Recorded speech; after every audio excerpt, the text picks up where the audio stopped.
Assalamualaikum warahmatullahi wabarakatuh. Saya akan membahas tentang biografi Muammar Gaddafi. Muammar Muhammad Abu Ninyar Gaddafi atau Gaddafi adalah seorang tokoh revolusi dan politikus asal Libya. Ia berkuasa di Libya sebagai kepala revolusioner Republik Arab Libya dari tahun 1969 hingga 1977 dan kemudian sebagai pemimpin dan penuntun revolusi Jamahiriyah Arab Libya dari tahun 1977 hingga 2011. Ia awalnya memperjuangkan nasionalisme dan sosialisme Arab, tetapi kemudian mengikuti ideologinya sendiri yang disebut teori internasional ketiga. Ia dilahirkan di Surt pada masa penjajahan Italia dalam keluarga Badawi yang miskin. Gaddafi mulai menganut nasionalisme Arab saat masih mengenyam pendidikan di Sheba, dan kemudian ia masuk ke Akademi Militer Kerajaan di Benghazi.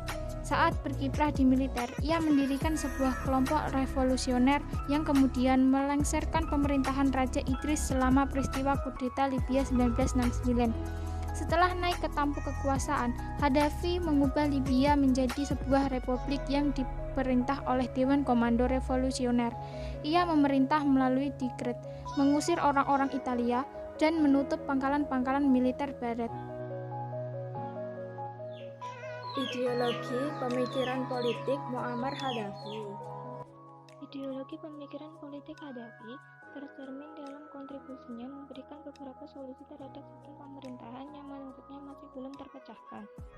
Solusi yang diberikan Gaddafi antara lain: pertama, solusi terhadap problem demokrasi.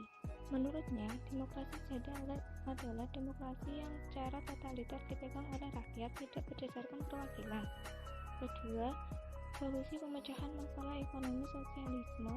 Dan ketiga, solusi yang ditawarkan Gaddafi adalah pandangan nasionalisme dan sosialisme sebagai basis sosial atau teori universal ketiga.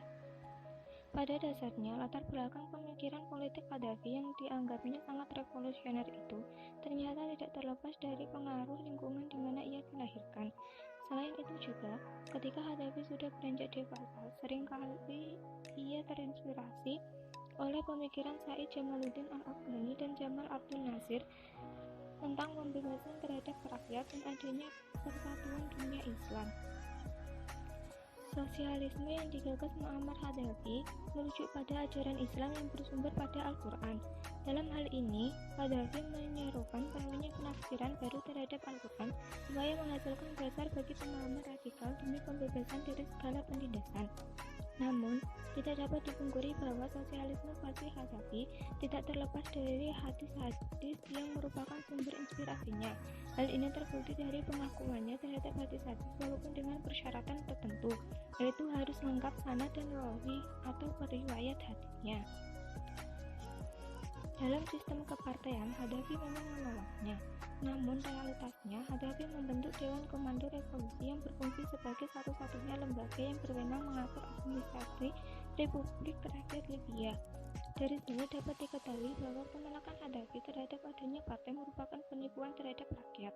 Selain itu juga, hal itu dilakukan untuk menutupi sikap hipokratnya dan sekaligus juga untuk melanggengkan kekuasaan. Selanjutnya, ada peran Muammar Gaddafi. Dengan bakat dan karisma yang dimilikinya, Gaddafi terpilih menjadi pemimpin dalam kelompok pergerakan penggulingan pemerintah dan pada 1 September 1969.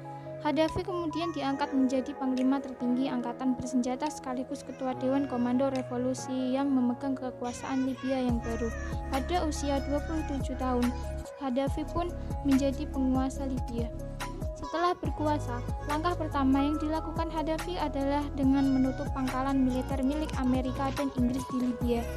Dia juga menuntut agar perusahaan asing yang beroperasi di Libya memberikan bagian pendapatan yang lebih besar kepada negaranya. pernah menjadi saksi kudeta yang gagal pada Desember 1969. Gaddafi pun mengesahkan undang-undang yang mengkriminalisasi perbedaan pendapat politik. Pada 1970, Gaddafi mengusir orang-orang Italia dari Libya. Dia juga menentang Zionisme Israel dan mengusir komunitas Yahudi dari Libya. Ideologi pemikiran politik Muammar Gaddafi. Ini 10 fakta kehebatan Muammarnya. 1.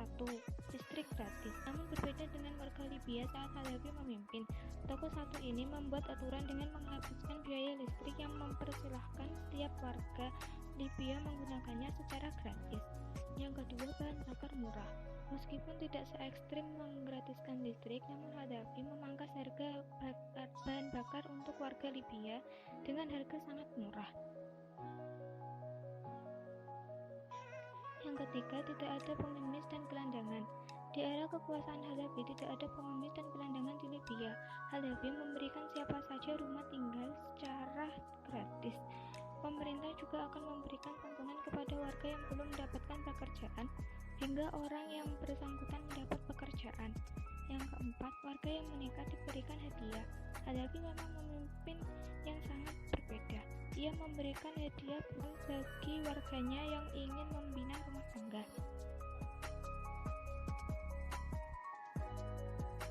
5. Respek terhadap penyebaran agama Islam. Gaddafi membentuk suatu lembaga yang bernama World Islamic Society yang bertujuan untuk membina generasi muda dan memberikan bantuan kepada pihak yang membutuhkan. Yang keenam, tidak berhutang ke asing. Gaddafi membuat banyak negara bergantung pada Libya karena negaranya kaya akan minyak. Yang ketujuh, biaya melahirkan gratis dan dapat hadiah uang. Yang kedelapan, hadiah rumah gratis untuk warga yang bertani. Tidak hanya rumah, lahan dan persediaan bibit juga diberikan secara cuma-cuma sampai kapanpun. Yang kesembilan, proyek Treatment Mad River. Saat masih berkuasa, Gaddafi mempunyai ide untuk membuat saluran irigasi terbaik dan terbesar di seluruh dunia. Ia berhasil membuatnya dan sistem irigasi itu dinyatakan sebagai proyek irigasi terbesar di dunia. 10. Pendidikan dan kesehatan gratis. Gaddafi memang memiliki aturan wajib bagi para pegawai di pemerintahannya. Untuk membuat warga Libya merasa nyaman, Gaddafi juga membebaskan biaya pendidikan dan kesehatan di Libya. Muammar Gaddafi adalah sosok yang menjadi salah satu warisan dari kekayaan sejarah bangsa ataupun masyarakat yang berjuang untuk menciptakan dunia yang lebih baik dan lebih adil bagi masyarakatnya. Sekian dari kami, apabila ada salah kata, mohon dimaafkan. Wassalamualaikum warahmatullahi wabarakatuh.